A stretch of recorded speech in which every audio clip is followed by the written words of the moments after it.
Olá, pessoal! Vamos dar continuidade às nossas aulas. Hoje vamos falar sobre a evolução dos sistemas gerenciadores de banco de dados. A evolução dos SGBDs é representada através dos 4 quadrantes. Cada um dos quadrantes tem como características tratar dados simples ou complexos e serem tratados com consulta ou sem consulta. Então vamos ver como evoluíram o tratamento de dados. No quadrante 1, estavam os gerenciadores de arquivos, que tratam dados simples, tais como caracteres ou cadeia de caracteres de tamanho fixo e números, e não possuem uma linguagem de consulta. O acesso aos dados deve ser via programas desenvolvidos numa determinada linguagem. Os gerenciadores de arquivos, embora de bom desempenho, podem gerar inconsistência, ter redundância e replicação de dados. Como estamos falando de gerenciador de arquivos e não sistema gerenciadores de arquivos ainda, é necessário eliminar ou reduzir redundância e inconsistência de dados. Como falamos no início da nossa disciplina, considerando que diferentes programadores têm a possibilidade de criar arquivos com estruturas diferentes e aplicações para acessá-los, a possibilidade de se redundar dados por esses arquivos é muito grande. Além disso, em função dessa redundância, poderão ocorrer as inconsistências, considerando que os dados poderão ser atualizados em alguns arquivos e em outros não. Então, se controlarmos a redundância, podemos estar garantindo a consistência dos dados. Nos sistemas de arquivos também há dificuldades no acesso a dados. Diferentes dos SGBDs, os sistemas de arquivos não possuem um ambiente para a recuperação dos dados armazenados. Com isso, para cada informação a ser gerada, é necessário construir uma aplicação. Ainda, considerando a diversidade de formatos existentes dos arquivos e, consequentemente, dos dados armazenados neles, torna-se uma tarefa difícil a construção das aplicações para a recuperação desses dados.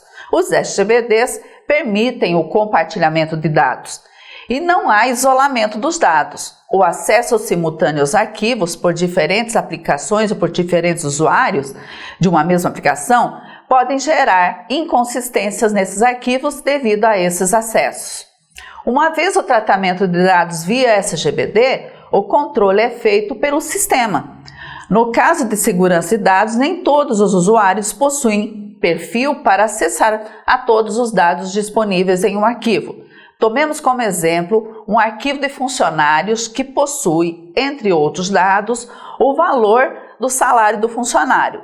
Embora tenhamos a curiosidade de saber o salário dos nossos colegas, principalmente do nosso chefe, não é politicamente correto que desrespeitemos seu direito à privacidade. No entanto, não é possível definir para um arquivo que alguns campos poderão ser visíveis por um usuário e por outros não, o que gera vulnerabilidade nesses sistemas.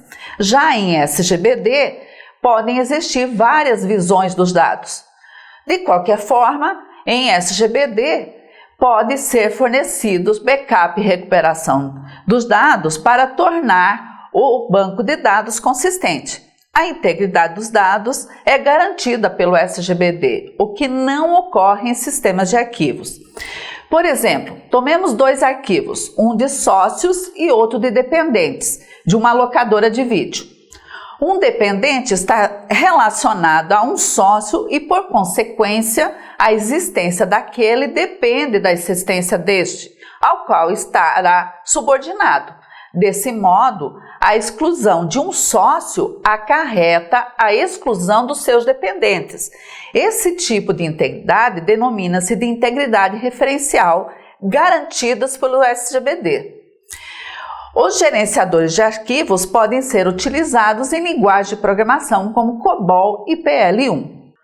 Continuando a evolução do tratamento aos dados, surgiram os SGBDs relacionais. Os dados manipulados continuavam sendo simples, porém surgiu a linguagem de consulta para banco de dados relacional. Esses SGBDs ditos relacionais são considerados semanticamente pobres, visto que seus conceitos não representam tão facilmente o mundo real para que seja entendido o seu significado. A modelagem entidade-relacionamento, que representa conceitualmente o mundo real, é mais rica semanticamente, pois seu significado é mais fácil de ser entendido pelo usuário final.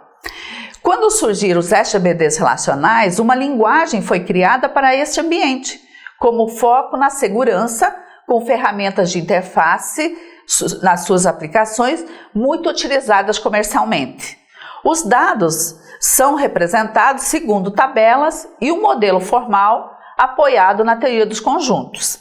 A tecnologia relacional é fortemente embasada matematicamente. Informix, Sybase, Ingres, PostgreSQL e MySQL são alguns exemplos de sistemas gerenciadores de banco de dados relacional.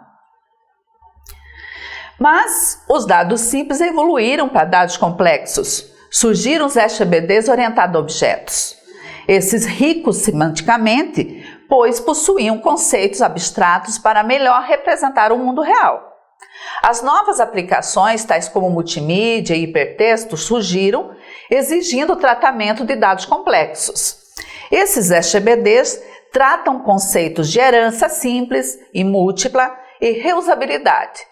Como neste sistema não há uma linguagem de consulta, há uma grande integração com uma linguagem de programação. Como são ricos semanticamente, havendo estruturas para melhor representar o mundo real, implica numa melhor ligação do analista com o usuário.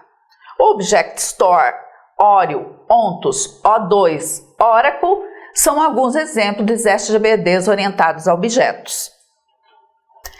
Já no nosso último quadrante, temos os SGBDs objeto relacional. Esses sistemas manipulam objetos complexos com uma linguagem de consulta relacional para objetos complexos. Com o surgimento desses sistemas, com o tratamento de dados complexos, um otimizador de consulta se fez necessário.